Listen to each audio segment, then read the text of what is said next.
పైకి క్రైస్తవులుగానే కనిపిస్తారు గాని వారి లోపల క్రైస్తవ విలువలు లేవు. తప్పిపోయిన పంది ఉపమానమున్నది. కడుగబడిన పంది బురదలో దొర్లడానికి మరలినట్లు అనే సామెత. కుమారుడు పందుల మందలో ఉన్నాడు.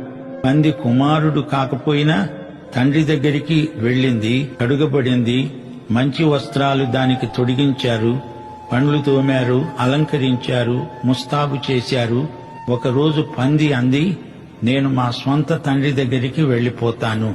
పంది తండ్రి మురుక్కుంటలో ఉన్నాడు. అదే పంది పుట్టి పెరిగిన స్థలం.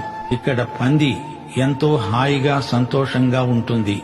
ఎలాగైనా పంది పందే, కుమారుడు కుమారుడే. అతడెప్పుడో తండ్రి దగ్గరికి పరిగెత్తుకుంటూ వెళ్లిపోయాడు. పందుల మధ్య అతన్ని వెదికినా అతడక్కడ దొరకడు. అతని అడ్రస్సు మారింది. పందుల మధ్యనే ఉండిపోతే అతడు కుమారుడు కాడు, పందే.